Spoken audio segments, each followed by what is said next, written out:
Today on a special Host at Home reunion, welcome to our virtual mall. Gifts galore, Heidi's Housewares, Andrea's Art Mart, a reunion of the wildest shopping game ever. Shop till you drop. And now, here's our host, who interviews the hosts, Adam Wurtzel. Thank you, Richard. Hi, everybody. I'm Adam Wurtzel. Welcome to Hosts at Home. This is the show where we chat with your favorite hosts, past and present. And today, as you heard in that intro, is very special. You know, there are game shows on TV that have shopping, that have wacky stunts, quizzes, but only one show was able to combine all three and achieve massive success. And today on Hosts at Home, it is a Shop Till You Drop reunion. That's right. Help me welcome the show's original host, Pat Finn, original co-host and announcer, Mark Wahlberg, the show's second host, JD Roberto, and without this man, there would be no Shop Till You Drop, executive producer, Scott Stone. Gentlemen, nice to see all of you. Hey. Great to be here. Is this, before we start, isn't this really cool? It really is. It is cool. It really It is fun. It's you know, when you work with people, sometimes you just work with them, and then sometimes you connect in a way that they become friends, and you just put together some people who really appreciate each other and are friends here. So thank you for putting this together, Adam. Really cool. Appreciate you guys. We're going to talk about the memories, the nostalgia, but first, the show is called Host at Home, so we always ask this question: where is home for you? Scott, we'll start with you. I live in LA, West LA. Just kind of boring. Although I did get back from 6 weeks in Hawaii, where I worked from Hawaii. And I got to tell you, I could just move there tomorrow. Mark, were you just in Hawaii recently also for some I was in Maui, so that wasn't bad. And now I'm coming from equally as exotic Sherman Oaks / Van Nuys. Very nice. How about you, Pat? I just recently got to Reseda, but I'm residing in Burbank mostly right now. I feel like there's an LA, California trend here. JD, are you going to break that trend?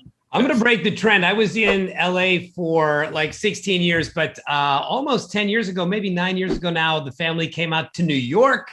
So I'm representing the East Coast here. I'm raising my kids in Brooklyn.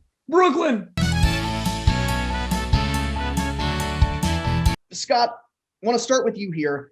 Your production company had already had lots of success before Shop Till You Drop with a show called Funhouse, which, sidebar, I was obsessed with Funhouse as a kid and always wanted to go on that water slide, but that's a story for another day. How was Shop Till You Drop created?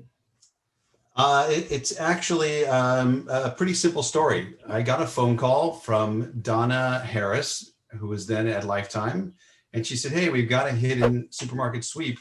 I love what you do. Can you guys come up with a show that matches that energy and takes it up a notch?" So we literally spent about a week developing the show with my partner, David Stanley, and Stephen Brown, who was the executive producer of the show with us. And he had done Funhouse. So we sat down, we came up with this idea. We said, let's take all the things we love from Funhouse, the running around, the speed round, the end game, and see if we can put it in a shopping world and try to develop it out as something new. And then we did. And I actually brought props today, if you'd like me to show. Prop game, we love props. This, believe it or not, is the actual drawing that I sold the show off of. No sizzle reel, nothing else. I literally just took this in and said, okay, so they have this thing here, and then they run to these stores and they exchange gifts, and they're on this table over here, and the gifts aren't good, and then they try another one and they go back the other way. And I even misspelled the name of the show. But you will see that I signed it up here, and David Stanley and Stephen Brown, we all signed. After we sold it, we signed this, and I've kept it. God, what is that? I don't know how many years ago. Let's not count. But it's nice that to remember that you used to be able to sell shows that way. Anyway, they bought it. We did a pilot with a cardboard set. Remember that, Pat? I wasn't part of the pilot, remember? Oh, that's right. You didn't do the I was pilot. part of that. So we did a set that was built out of cardboard because we couldn't afford it. And if you go to the second floor of the shopping mall, there was nothing on one end of the mall, and you would go off of the end of the stairs to your death, basically, because it was all just plywood. And somehow it worked. And it became something huge. Pat, I want to go to you now. You were hosting another game show, an iconic game show, The Joker's Wild, Then you get Shop Till You Drop, all like within a very, very short amount of time. What was life like for you in 1991? It was pretty magical. I was doing Joker's Wild, which was not doing well in the ratings. We knew it was likely to be canceled. And then I had a chance to interview with Scott and David and Steven for Shop Till You Drop. And the day that Shop Till You Drop was offering me the job, it was contingent on I had to not be doing Joker's Wild. So agent called up Joker's Wild. They said, yeah, sure enough, it is going to get canceled. So I literally got canceled and hired in the same day. So that was a pretty magical time for me. Good story. Yeah. One of the things that I always thought was really interesting was you looked completely different on Joker's Wild, like completely different, like totally different look. Well, there's a couple of reasons for that. One is they had me wearing glasses on Joker's Wild because they wanted to have the appearance that I was intelligent. We didn't fool anybody, obviously, by the ratings. The day I got hired for Shop Till You Drop, I can still remember where I was standing in my living room. I was on back then when we had landlines, on a landline. It's Scott and David on the other end of the call saying, we've got mixed news for you. First of all, the good news is you got the job. The bad news is you got to lose 10 pounds and get your hair dyed. And if you do that, you can be the new host of Shop Till You Drop. So that was. I remember that. And I remember having to deliver that message to you directly from the network. And I was like looking at David going, how do you deliver that message? He said, just deliver the message. Rip the Band-Aid off, buddy. That's how you do right? it. Oh my God. Thank you for reminding me of that embarrassing moment. We've all had that call, man. We've all had a call like that, for sure. Yeah. Speaking of style, by the way, Pat, I want to thank you because in the mid 90s, I convinced my mom to buy me like a black vest because I liked that you wore a vest on TV. It didn't last long, that style, but thank you for that. Mark, I want to go to you next because you were doing another show with Scott at the time of Shop Till You Drop, correct? You were doing USA Gonzo Games. Gonzo Games was the first thing I ever hosted. I had done, the way it all started was Teen Win, Lose or Draw, I think, Scott, that Mark Price, who hosted Teen Win, Lose or Draw for the Disney Channel, was a neighbor and friend of mine. And so he wanted me to do the warm-up. And I remember meeting with Scott and David, and they're like, we don't have a budget for a warm-up guy. We only have budget for an announcer. Can you read? And I'm like, yeah, I'm pretty good with most of the words. And so they tried it out and everybody took a flyer on this, but really probably against their will because Mark Price was just, I mean, he was and is nuts. And so that's where we met. So then when Shop Till You Drop came, well, I don't know the timeline, but they hired me to be sort of a host, but contestant wrangler kind of, as they did a contestant search for Gonzo Games, which is this format that they sold to USA Network. And so we were traveling city by city by city, holding these big events. And I would run the event sort of as a host, making sure not to be on camera because these are going to be the background pieces for the contestants who made it to the final round. And while they were in LA, and correct me if I'm wrong, Scott, they were auditioning, trying to find a host. And I can remember having just come back from that, 5 weeks or so and getting a call from Scott and David, very similar to the one Pat got, saying, something to the effect of, we've looked around, but we decided we're going to ask you, make you the host of the show. If you can slow down your talking a little bit. And that became a running gag for, I ended up doing many, many, many shows with Scott and David. They taught me how to host shows pretty much. But I can remember I started to lose count of how many shows we did with Mark Wahlberg. It was a lot. And so, thank God. And so I would see behind the camera, both Scott and David going, okay. So to jump ahead, Gonzo Games was the first show I was on camera with. And I wouldn't say it was a big hit, but we sure had a great time.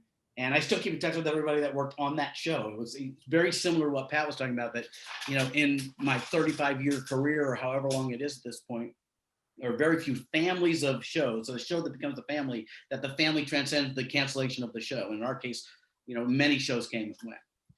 The Shop Till You Drop one, I auditioned to host it. And Scott and David said, you did a good job, but I still look like a boy, right? So they were like, you're not really old enough. Too young for that. So they hired another host who was exactly my age, but looked like a man. He'd reached puberty. And then when they did that pilot, Scott and David said, look, would you mind coming and doing warm up for the pilot? And I'm like, sure. I think I had a brand new baby or my wife was pregnant. I'm like, whatever. happy to do that. So I went and did warm up. And when I got there, they didn't have anybody to do the announcing, the prize announcing. And they were going to hire like Charlie O'Donnell or somebody like to lay this in for the pilot. They said, would you lay a scratch track down? Is that right, Scott? That's how I remember it. There's another layer to this that you may not remember. We hired someone to be our announcer.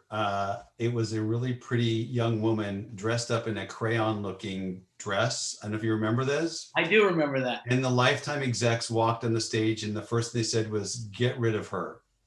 Yeah, yeah. What they really wanted was a female host for the show. And really? Oh, it was Lifetime. That makes sense. It was Lifetime. They wanted a female host. And then finally, Donna just said, just find the best host. And so we did. And then we had this young lady who I can't remember who it was, who came in to be like the sidekick person to work with the host. And then was like, no, goodbye, wrong. And that's when you stepped in. I do have very vivid memories of Mark.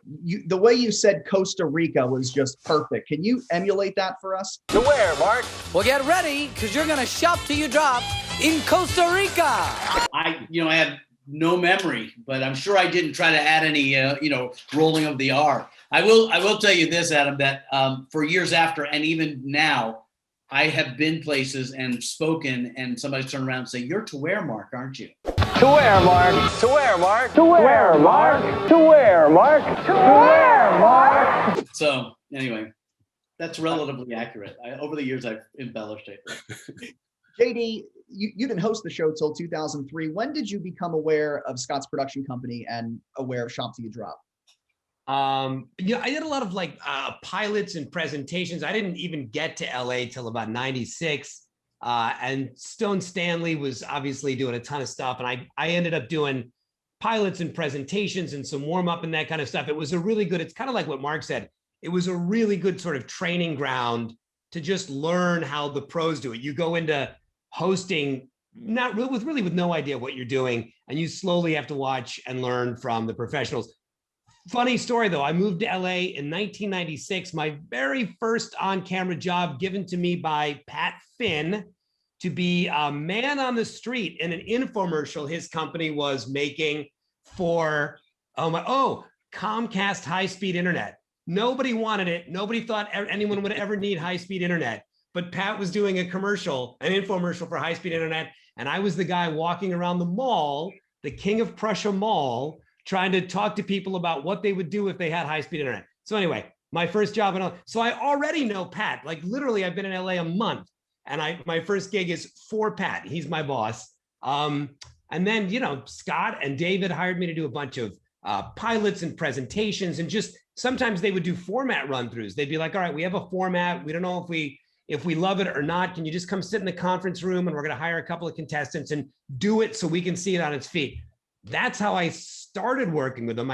We did a lot of pilots and stuff like that. And then at some point, I got a phone call saying, "Hey, look, we're looking for a host for Shop Till You Drop." And obviously that was both exciting and super uncomfortable because I know that it's Pat's show. And I called Pat, and Pat at this point has been a mentor and a friend and given me tons of work and kept me afloat at really challenging times in my career. And I said, "Dude, I got this call today and I don't know how to feel about it." And he said, "I knew this is coming. I know it's happening. Don't feel bad. Don't sweat it. Sign the contract. I'm glad if it's somebody that I know that makes the money."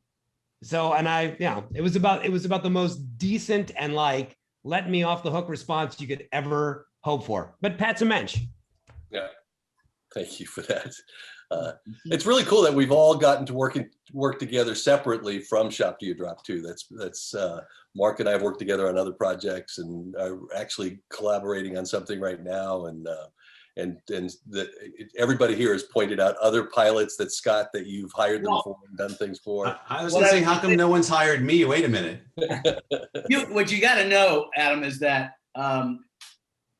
Scott and then Stone Stanley and then Stone and Company have been so prolific for so many decades. So from a viewer standpoint, you may see a Shop Till You Drop or Legend of the Hidden Temple or The Mole or any of the shows that make it and are big and we all see them. What you don't see are the hundreds of sales made, right? Which is a miracle anytime that happens, that go to pilot, that go to presentation, that go to limited series, that don't air, that keep us all working, right? So, I got to tip my hat to Scott in that in our business, there aren't a lot of production companies and producers who, you get a good 10 years, you're in the Hall of Fame. And Scott, and then, but before that, Scott had a partner, and then with Steven as your partner, and with Stone Stanley was just a ridiculous run, and now Stone and Company. It's always been, he doesn't stop much. And he's not done yet. Yeah. No, I have children to put through college, so I'm never done. Well, because of you, we put ours through college already. We're done. Good. Just for Great. your Well, time. I'm a little behind you guys on that front. Let's go to this Hall of Famer now, Scott. I want to talk to you about the pace of Shop Till You Drop. When I went back and I was doing my research and watching episodes, what I noticed about the show is it's like if you blink, you miss it. It is just so rapid pace, and there's so much variety on this show. Do you think both of those things helped it to be so successful? We had a motto in those days, and I still live with this motto as best I can. We wanted to make sure that we were in a world where people were flipping the dial and they were starting at 0 and going all the way up to the dial looking for something they want to watch. We wanted to flip the dial for you before you had a chance to flip it. So as soon as you might get bored with something, we were on to something else. And I still have that philosophy because I get bored after a minute and a half. There's a reason why American Idol songs are a minute and a half. That's kind of like our attention span these days. And that's been the philosophy. We've been redeveloping Legends of the Hidden Temple for the last, 10 or 12 years. That's part of that, as well as that whole concept of just making it really fast and being, taking me through an entire story from beginning to end. If you go back and look at Funhouse, I think you'll feel the same way. That instinct proves to be true because, everything we're watching is such short form anyway now on YouTube and wherever. So, that instinct then was what we live now. Human nature doesn't change much. Yeah. One of the most brilliant parts of Shop Till You Drop that I thought was so cool, and I don't think this has ever been done on any other show, was that you would show a team a stunt and then give them the option, say, you don't have to play this if you don't want to. Who came up with that? You can pass it to somebody else. That's a good question. I don't remember. Usually I'm pretty good about those things, but I don't know. But I've always felt, and it's funny because Millionaire took really great advantage of that element of I'm going to tell you exactly what it is and you can decide if you want to quit or not. I think it's a really good piece of additional play along because very few games do that, where you get a chance to see what your poison is and then decide if you want to quit or not. And oddly enough, Mark currently does that on Temptation Island, where you give people the option of seeing their poison. Right. Well, there's poison on both sides of that island most of the time. So, ours is more pick your poison. But a very good segue on your part, by the way. That's impressive. Thank you. I do my best. Pat, I want to go to you now. Sure. One of the things that I loved about you on Shop Till You Drop was the signature Pat Finn, what I'd like to call the Pat Finn fake out, where you'd act all sad. 721 is the magic number. This is not 721. And then you'd pull out that envelope and It's actually 850. boom, they're going on a trip. How did you develop that fake out? I think that was coaching from Scott, who said, build up the tension at the end. And, sometimes we were moving boxes around off camera last minute so that we could get right to that point of that moment of excitement. But I think I remember Scott pulling me aside and said, don't just read it, build it up a little bit. So that was always the opportunity. So it's the moment in the show, right? That's what you're building to. Yeah. Throw that away. Yeah. But you have no idea how crazy, hectic, obnoxiously fast, impossible this show was to produce, to do 5 of them in a day with all of those challenges going one after another and moving around, and me in the booth with David saying, we got to go. And a million people on stage moving stuff around to try to get ready so that Pat can take a breath and go, all right, then. Now, and you guys were really good about that. And JD, I don't want to leave you out of this as well. You had to do the exact same move. We did prototype them all in advance beforehand to make sure they work, but sometimes things break or electrical doesn't work properly. So we always had a bowl of marshmallows because we had that challenge where you do it's, what's that Chubby Bunny game, where you put marshmallows in your mouth and try to speak. Now, frankly, they won't let you do that on Nickelodeon for fear that someone might choke. But we would put marshmallows, 2 marshmallows in, say a phrase, have your teammate say it back, and then another one.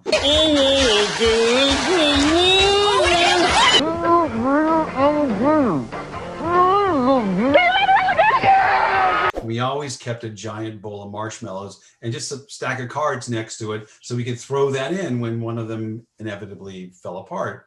And it was so ubiquitous that I don't know, after the 10th season, was it, Pat? Or 9th season, 8th season, one of the seasons, Pat presented David and me with a gift of a plexiglass box filled with marshmallows with a plaque that says, when, in case of emergency, break the plexiglass. And I want you to know, Pat, I still have the box and the marshmallows are still in it. I don't know, 20 years later. I'm not sure I'd want to eat one, but they're there. They're fine. Marshmallows have like a 500-year half-life. Yeah, right? They're never, it's like, like space food. Hey, JD, did you have a version of that for your version of Shop? Was there something that you pulled out? I loved the structure and format of our version of Shop, but I did miss the stunts. We didn't do stunts in that second iteration quite as well or quite the way you guys did. There was a lot of running and a lot of shopping. We didn't quite have that element of it. And I will say, from looking back on it, I kind of missed that. I was kind of envious of some of the incredibly goofy, fun, cool stuff that you guys got to do that we didn't. Ours was much more, it felt much more traditional game show with that little shopping element where they'd run back into the superstore. And of course, our version of the set, they didn't have the mall anymore. We had the superstore, the big box store. So totally new set, which was kind of cool because America was kind of moving from malls into big box stores. That set design was very cool too, Scott. I have to give props to Joe Stewart because we went to him and said, how can we do like a Costco kind of store on a shoestring budget? And he's like, I know, we can just do a little tiny thing, products, and we'll make it look forced perspective, like it's a giant store. And it worked. I mean, if you go on that set, as you get further and further away, everything just gets smaller and smaller and smaller. And you never see anybody run to the back of the store because they would look stupid. I want to talk about, speaking of stores and malls, Andrea's Art Mart, Heidi's Housewares, Chuck's Department Store. Are those real people? Well, Gary of Gary's Gadgets is right on the other side of that door right now, so I could go grab him if you'd like me to. Yeah, and well, Andrea is David Stanley's wife. What was the other one you asked about? Chuck's Department Store. I don't know who Chuck was. Everybody was a person. And the great thing about Lifetime and then PAX and everywhere that we took the show, Fox, we were able to just put those in there without anybody ever asking if they were real people. So it was fun. It's like if and when I met Gary, my other half, and he found out, he asked me what I did for a living. I said, I'm in television. He said, what do you do? I said, I repair televisions. And he believed that for like the first 6 months. And then suddenly he went, oh, Shop Till You Drop is a Stone Stanley production. Is that you? And I said, yeah. He said, I used to watch that show all the time. I need a store. So that's when Gary's Gadgets became Gary's Gadgets. One of the things that I've always wondered about Shop Till You Drop, and anybody can answer this question, how did you get on the VIP list to sit upstairs at those tables and not in the regular audience? Good question. Those were contestants for future shows. We didn't pay an audience. They were friends, but they were mostly just contestants that were waiting for their show. That was one of the big things that we started when we did the first season and the pilot. First season, we had an audience. You could actually see them if you see some of the first season shows. And then it got too expensive. And we just said, okay, fine, let's just get a machine and and there we go. But what was great about that, it wasn't an after the fact machine. You had, what was his name? Oh, I can't think of his name on the keyboard. Bob Lamazny. Couple people. And they were there with a keyboard that had all the laughs on it. And they just put laughs. Yeah, little laugh, big laugh, little applause, big applause. Yeah, all of that. But we did do live audiences when we were at Universal Studios. From Universal Studios Hollywood, it's the wildest shopping game ever. Shop Till You Drop. Yes, Yep. the year we did it at Universal, and as I recall, most of them didn't understand a thing of what was going on, and they'd just get up and walk off in the middle of shooting. It was really kind of an odd time. I forgot about doing it at Universal. Man, That's have to what these reinvent that Zooms show are every for. year. Every year we had to Right. reinvent that show. We were basically a ride. The audiences would come through, and I was doing warm up. Pat was hosting, but it was, literally like Scott said, halfway through a show, they just, start muttering to themselves and walk out, and we kind of Yeah. Yeah. According to Wikipedia, you probably know more than Wikipedia, Scott, but 10 seasons, 980 episodes. Is that true? 11 seasons technically, but yes, we wanted to shoot 20 more just so we could get to our 1,000th episode, and we didn't quite get there. But there's still time. Shop to You Drop reboot. You heard it here first. Let's Here, make coming. it happen. And I want everybody to host. That would be amazing. And now here's the host of Shop to You Drop, JD Roberto. JD, I want to talk to you a little bit more about your version of Shop to You Drop, but I have to ask one question first. Do you think of Shop to You Drop every time you're in Costco?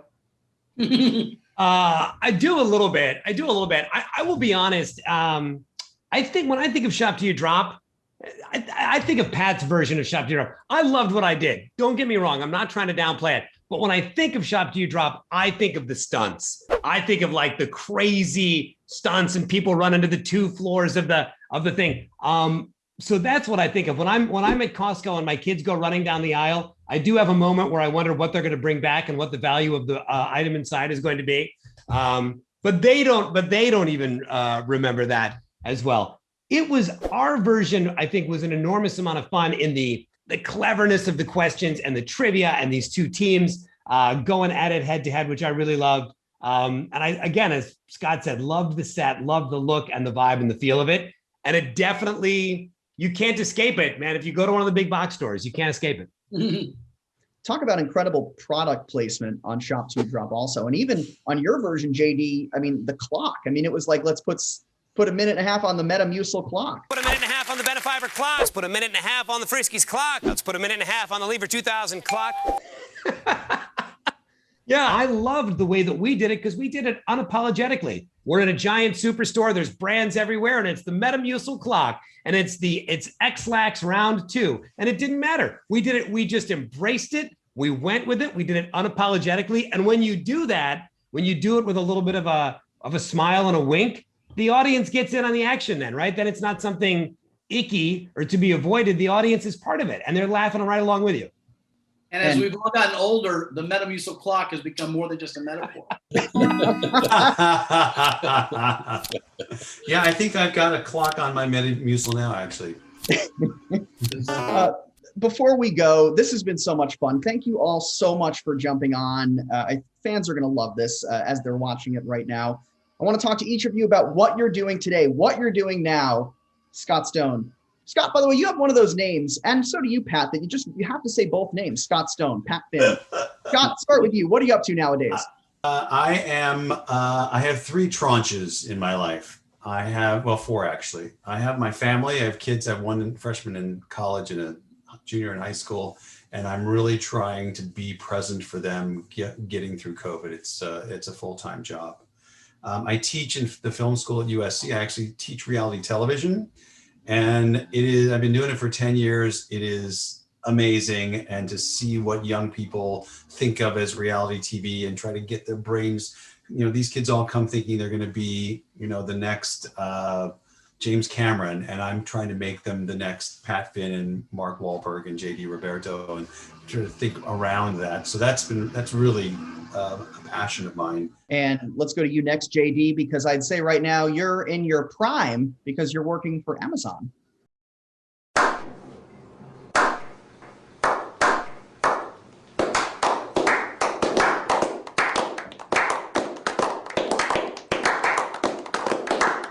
Hey, I get it. Nice. Nice. Well done, Adam. Good wordplay. You're right, Adam. I do a little bit of live streaming for Amazon. I'm kind of a tech geek. It's kind of just a side passion of mine. So I do a lot of tech reviewing and streaming. This is literally my The reason this looks like someone would be live streaming from here is because that's what I do. I live stream. I've got a game show on BYU TV called Battle of the Ages, which has been fun. Very kind of reminds me of Shop Till You Drop, not in terms of content, but in terms of feel. Very family friendly, very approachable. David Hurwitz, right?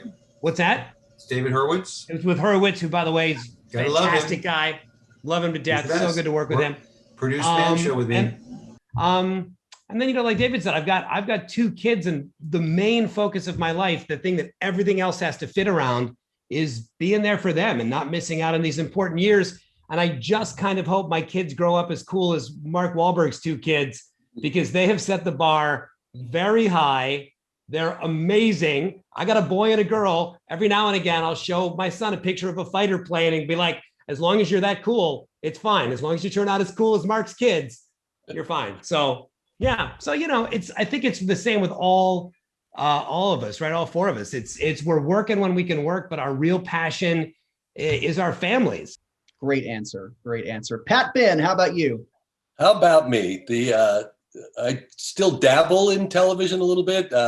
Did a show I produced that my son created called Secret Agent Challenge for DreamWorks that was on Amazon Prime, or still is on Amazon Prime, but not as much of that. Still doing commercials here and there and all.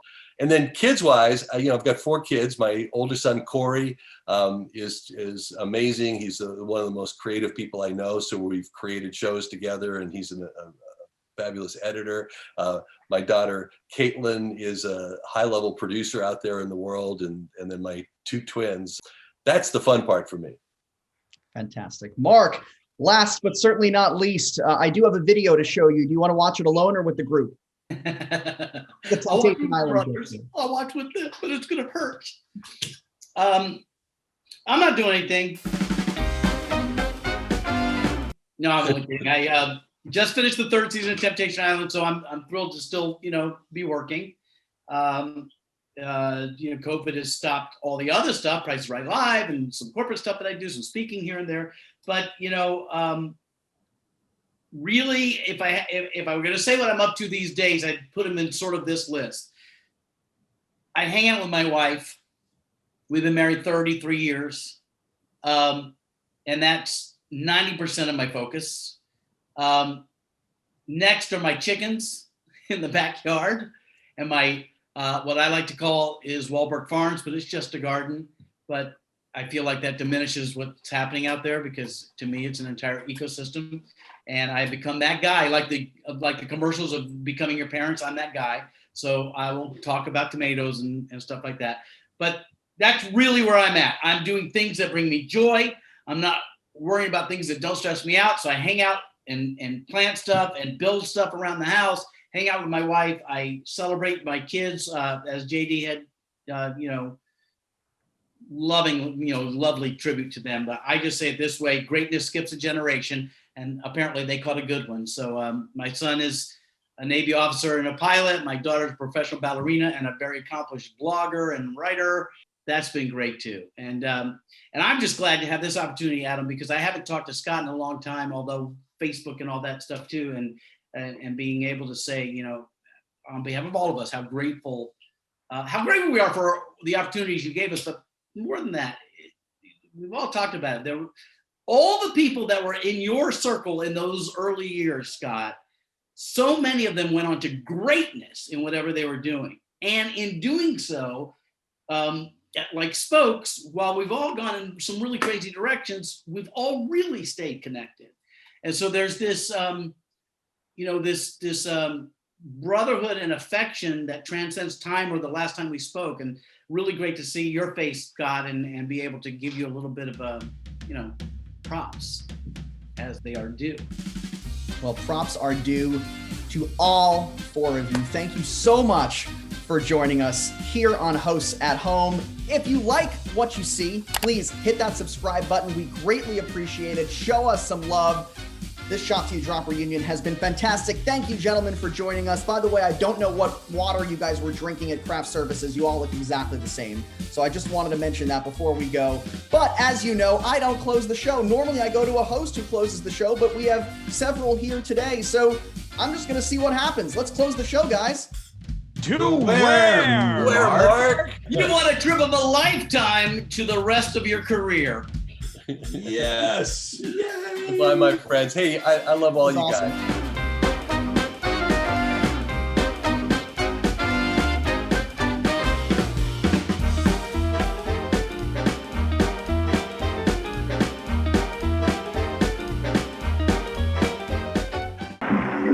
Shop Till You Drop is a Stone Stanley production.